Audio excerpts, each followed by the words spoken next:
Bismillahirrahmanirrahim. Assalamualaikum warahmatullahi wabarakatuh. Kita buka dengan bacaan hamdalah. Alhamdulillahirabbil alamin. Wassalatu wassalamu ala sayyidil mursalin sayyidina Muhammadin wa ala alihi tahirin wa ashabihil mujahidin ma sabbaha musabbihun bukrata wa aswila. Amma ba'du. Selamat siang dan selamat bergabung di channel kami, teman-teman semuanya yang berkenan untuk melihat ini ya. Perkenalkan, saya Rifki Aziz, mahasiswa bisnis digital dari Institut Teknologi dan Bisnis Muhammadiyah Purbalingga. Perkenalkan, di kesempatan yang baik ini untuk mengkaji mengkaji salah satu tugas dari agama Islam dan kemuhammadiyahan yang dalam hal ini berjudul Manusia dan Agama. Pada kajian kali ini kita akan menerangkan tentang kajian keterikatan manusia dan kewajibannya beragama. Kenapa sih? Apa hubungannya manusia dengan agama? Kemudian apa korelasinya? Apa yang bisa kita ambil hikmah antara manusia dan agama? Saya membuka ini dengan satu ungkapan dalam bahasa Arab, man arafa nafsahu faqad arafa rabbah. Barang siapa yang mengenal dirinya, maka sungguh dia telah mengenal Tuhannya. Dan jalan untuk mengenal Tuhan salah satunya adalah dengan agama. Oleh karenanya agama akan hadir di sini sebagai satu jembatan bagaimana kita sebagai makhluk akan mengenal kholiknya, akan mengenal penciptanya. Agama merupakan suatu bagian yang tidak bisa dilepaskan dari manusia. Mengingat manusia sejak dilahirkan sudah disumpah oleh Tuhan mentauhidkan Allah Subhanahu wa taala. Jadi di dalam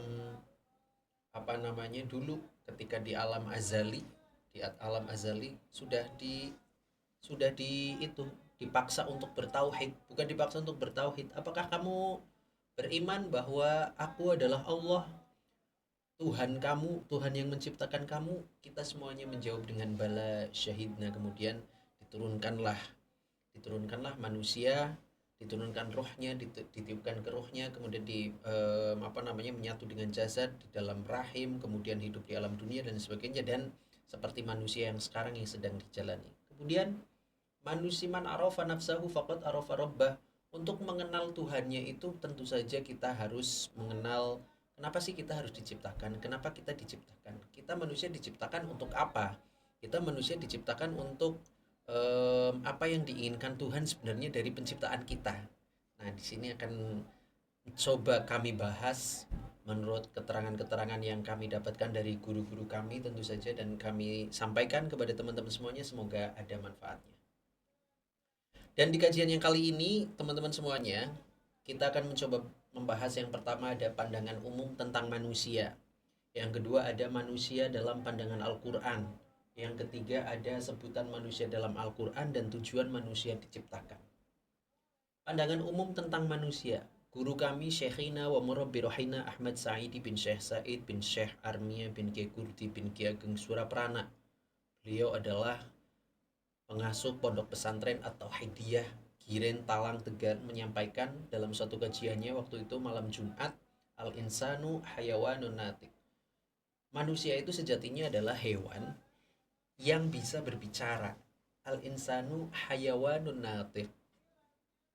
Hewan yang bisa berbicara, tetapi bedanya apa dengan kita dengan hewan? Persamaannya begitu banyak. Hewan makan-makan, hewan jalan-jalan. Kemudian hewan mempunyai insting, kita juga mempunyai insting. Apalagi kita mempunyai nafsu, hewan punya nafsu, tetapi hewan tidak bisa berbicara. Walaupun ada juga hewan-hewan yang bisa berbicara dengan dilatih dan sebagainya, tetapi tidak semuanya. Tidak semuanya seperti kita, berbahasa seperti kita. Manusia adalah makhluk yang paling sempurna jasmani dan rohaninya, sesuai dengan firman Allah Subhanahu wa taala di dalam surat At-Tin, watini wazaitun waturi sinin wa hadzal baladil amin laqad khalaqnal insana fi ahsani taqwim. Sungguh kami sudah menciptakan manusia di di dalam fi ahsani taqwim, di dalam sebaik-baiknya penciptaan, sebaik-baiknya penciptaan. Kemudian yang kedua, manusia makhluk paling sempurna berdasarkan asal usul dan tujuan diciptakan. Asal usulnya manusia diciptakan itu untuk apa sih sebenarnya?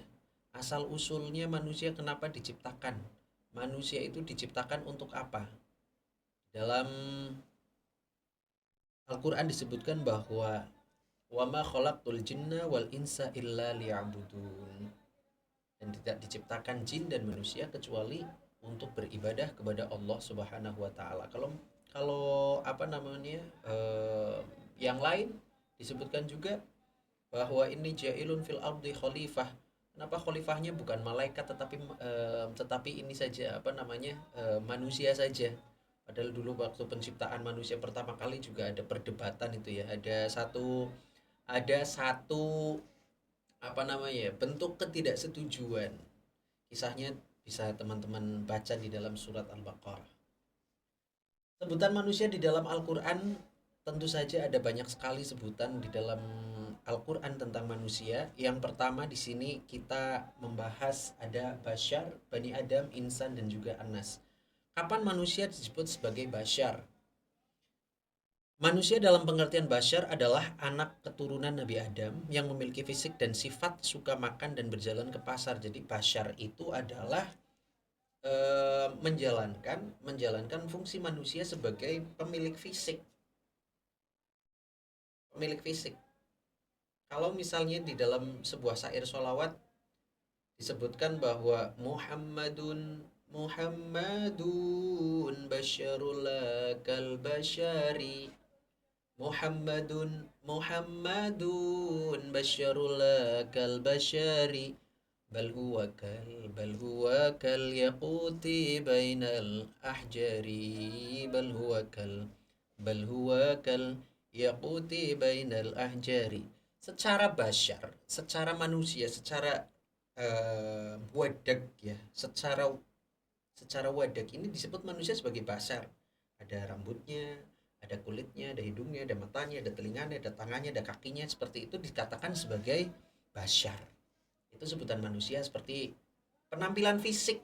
Nah, fisiknya manusia disebut dengan basar. Yang kedua, disebut manusia disebutkan sebagai Bani Adam.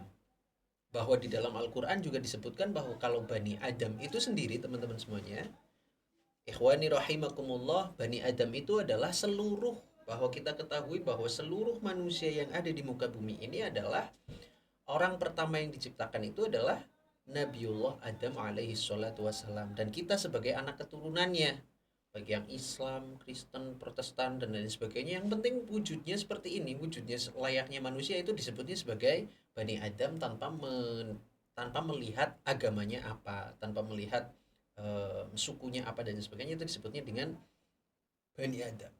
Kemudian yang ketiga, manusia disebut sebagai insan. Kalau sebagai insan, disebut manusia sebagai insan tadi yang membedakan antara tadi al-insanu hayawanun natik. Manusia adalah hewan yang bisa berbicara, tetapi kalau di sini insan ini adalah manusia yang dibekali ilmu. Nah, ilmu itu buat apa? Akal buat apa? Nurani buat apa? Ilmu, akal, dan nurani itu yang dihadiahkan, diberikan kepada manusia itu adalah untuk menjalankan tugasnya nanti sebagai khalifah di muka bumi ini. Makanya mereka dibekali dengan ilmu, akal, dan juga nurani. Kemudian yang ketiga, berikutnya manusia sebagai anas, disebutnya sebagai anas, qul a'udzu birabbin nas. Di dalam surat Anas disebutnya seperti itu, bahwa anas di sini diartikan sebagai manusia adalah makhluk sosial, makhluk yang membutuhkan kepada apa namanya ya, lingkungan sosialnya untuk bersosial, untuk berjual beli dan sebagainya. Kan tidak mungkin manusia tidak memerlukan manusia lain, tidak mungkin. Masa manusia menciptakan sendiri kemudian jualan sendiri, dibeli sendiri, kan nggak mungkin. Itu manusia sebagai makhluk sosial. Kemudian tujuan manusia diciptakan untuk apa sebenarnya? Yang satu adalah untuk beribadah kepada Allah Subhanahu wa taala. Sudah disebutkan bahwa wama khalaqtul jinna wal insa illa liya'budun. Itu sudah sering kita dengar bahwa tujuan manusia diciptakan itu adalah untuk beribadah kepada Allah Subhanahu wa taala. Tidak ada yang lain. Sekalipun kita berangkatnya bekerja, sekalipun kita berangkatnya mengajar, sekalipun kita sebagai seorang mahasiswa, sebagai seorang siswa, sebagai orang tua, sebagai menantu, sebagai anak, sebagai apapun, sebagai pekerja, itu kalau diniatkan untuk beribadah, maka itu adalah satu bentuk penghambaan kepada Allah Subhanahu wa taala. Kemudian yang kedua adalah tugas manusia diciptakan itu adalah sebagai khalifah di muka bumi.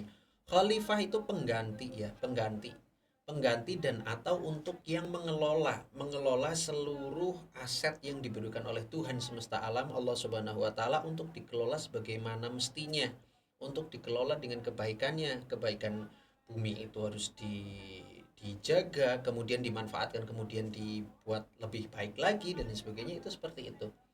Inilah pengertian sebagai khalifah, me, apa namanya, merawat merawat bumi, dititipi bumi untuk merawat bumi. Nah, itu sebagai khalifah. Kemudian, apa kaitannya dengan agama? Di sini dalam kaitan dengan agama, kami akan mencoba mengkaji tentang pengertian agama, syarat-syarat sesuatu itu disebut sebagai agama, kemudian cara beragama dan juga fungsi beragama. Dalam Al-Quran disebutkan bahwa inna dina indallahil Islam, bahwa sesungguhnya agama yang diridhoi Allah adalah agama Islam.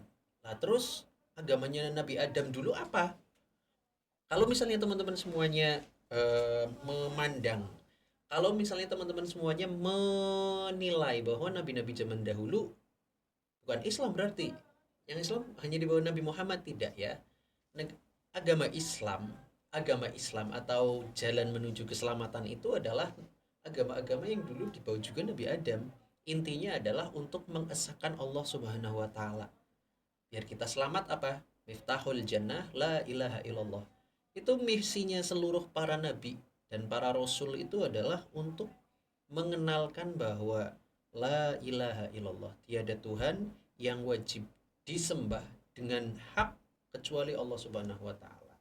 Dan dalam sistem modern, agama diartikan sebagai pengatur atau sistem yang mengatur tata keimanan atau kepercayaan dan keyakinan serta pengabdian kepada Sang Pencipta, yaitu Tuhan yang Maha Kuasa, serta tata kaidah yang berhubungan dengan pergaulan manusia dan manusia serta lingkungannya. Itu agama. Jadi agama itu adalah bisa diartikan sebagai satu konsensus yang patut dan harus ditaati.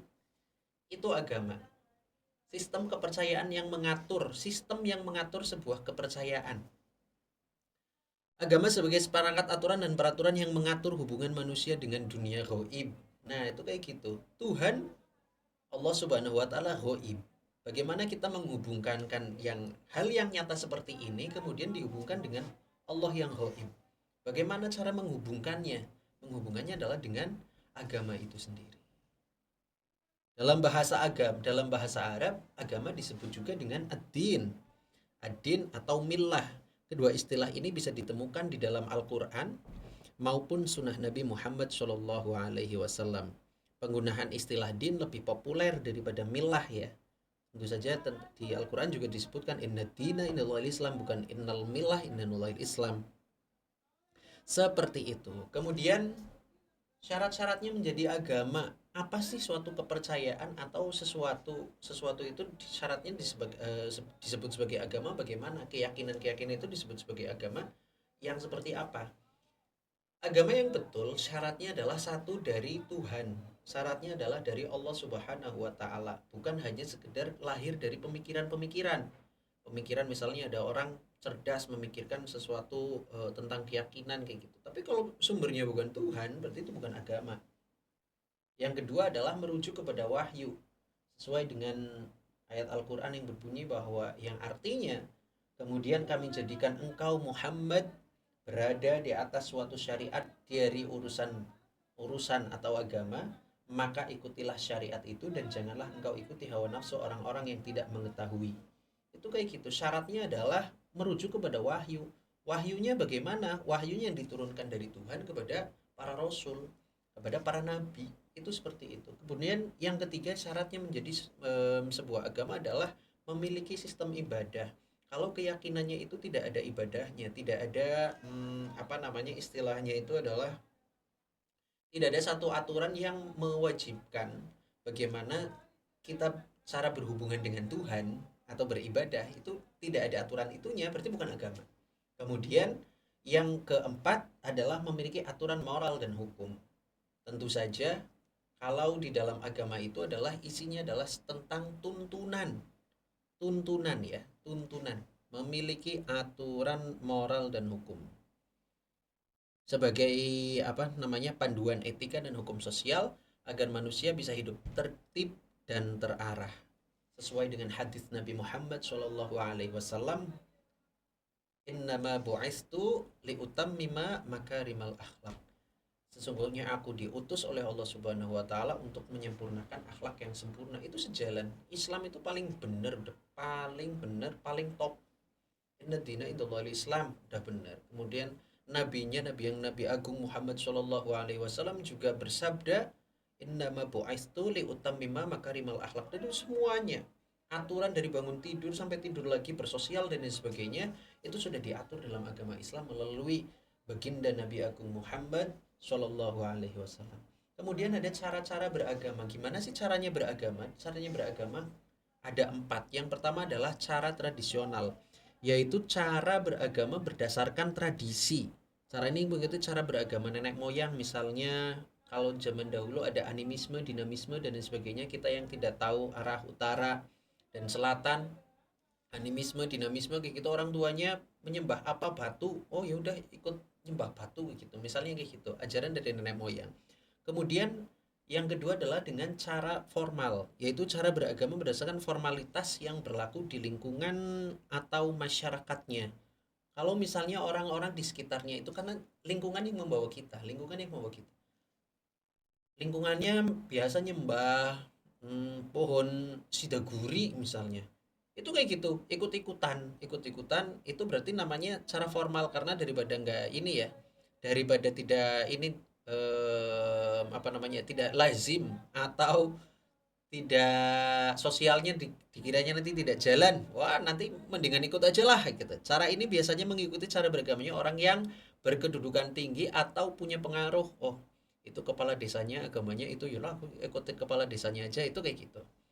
Terus mudah bertukar agama jika memasuki lingkungan atau masyarakat yang lain agamanya. Jadi kalau misalnya dengan cara formal kayak gini, misalnya ini gini, orang yang beragama di Purbalingga mungkin nanti akan beda lagi kalau misalnya aku ikut yang agamanya di Bali aja lah, ngikutin yang di Bali, itu bisa kayak gitu saudara-saudara ya. Tapi padahal ya nggak itu juga apa namanya ya, tidak sah cara beragama yang kayak gitu dengan formal, sistem formal kayak gitu hanya karena lingkungan yang memaksa untuk beragama.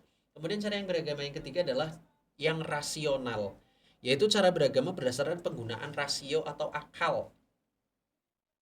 Untuk itu mereka selalu berusaha memahami dan menghayati ajaran agamanya dengan pengetahuan, ilmu, dan pengalamannya. Jadi kalau misalnya rasional itu menggunakan ajaran-ajaran agama itu kemudian dicerna tuh. Alat untuk beriman itu adalah ya Allah, menyaksikan Allah Subhanahu wa taala dan menyaksikan keagungan Allah Subhanahu wa taala semuanya. Asyhadu alla ilaha illallah asyhadu Muhammadar Rasulullah, bersaksi itu adalah dengan hati, tapi alatnya apa? Akal, rasional. Alatnya adalah akal, mengetahui. Itu seperti itu, dengan mengetahui. Kemudian ada metode pendahulu, yaitu cara beragama berdasarkan penggunaan akal dan hati atau perasaan. Wes, sudahlah ngikutin ini aja lah, ngikutin orang-orang terdahulu. Untuk itu mereka selalu berusaha memahami dan menghayati ajaran agamanya dengan ilmu, pengalaman, dan penyebaran dakwah. Itu kalau misalnya orang-orang sekarang mengenal Islam, orang-orang sekarang mengenal agama-agama itu dengan dakwah, dengan ulama-ulamanya itu menyebar, kemudian menyampaikan risalah, bukan risalah sebagai rasul ya, tapi risalah ajaran-ajaran dari Rasulullah Shallallahu Alaihi Wasallam. Kemudian berikutnya fungsi agama yang secara garis besar kami gambarkan sebagai dua ya. Yang pertama adalah agama sebagai pedoman. Fungsi agama secara umum adalah memberikan pedoman hidup, kekuatan spiritual, dan kebahagiaan batin dan individu.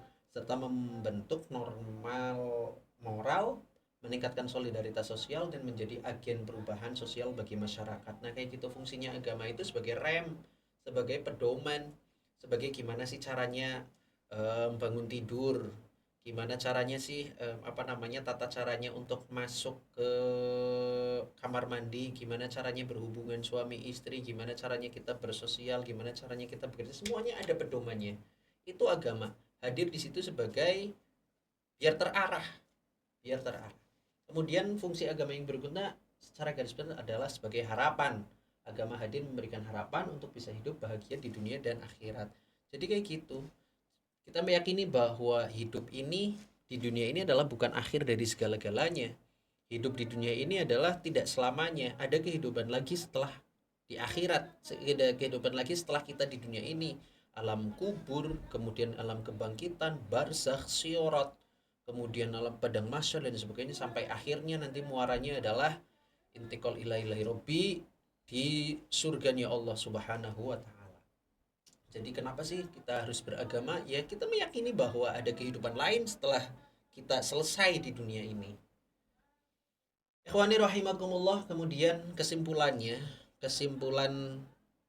antara manusia dan agama. Kita bisa menarik kesimpulan kenapa manusia membutuhkan agama, karena kodratnya adalah manusia itu beragama. Kenapa kok bisa kayak gitu? Kalau misalnya manusia tidak dikodratkan dengan beragama, maka tidak ada tentang doa keselamatan.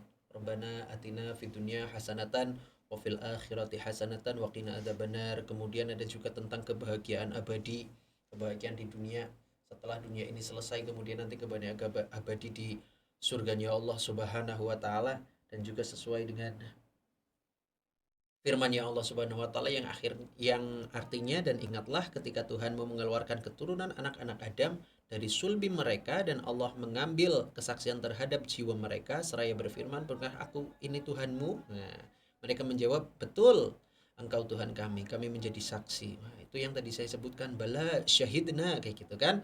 Kami lakukan demikian itu agar di hari kiamat kamu tidak mengatakan sesungguhnya kami atau Bani Adam adalah orang-orang yang lengah terhadap ini. Itu kayak gitu sudah disumpah terlebih dahulu. Sudah Masya Allah, sudah diambil sumpahnya dulu untuk bersaksi kepada Allah Subhanahu wa Ta'ala. Kemuliaan manusia terutama terletak pada kepada kelemahan fitrahnya dibandingkan makhluk yang lain, dan akhirnya manusia dapat menaklukkan dunia ini. Ini mohon maaf ya, tadi ada iklan saudara-saudaraku. Namun kelebihan manusia ini tidak akan terus bertahan hingga dibawa menghadap kehadirat Allah Subhanahu wa taala.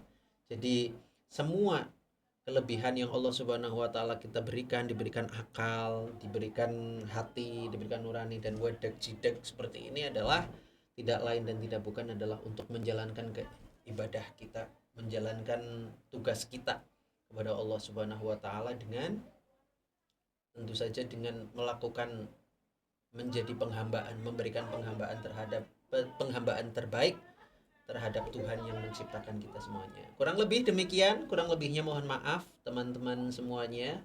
Semoga bisa bersilaturahim di lain kesempatan. Wallahul muwaffiq ila aqwamit thoriq. Assalamualaikum warahmatullahi wabarakatuh.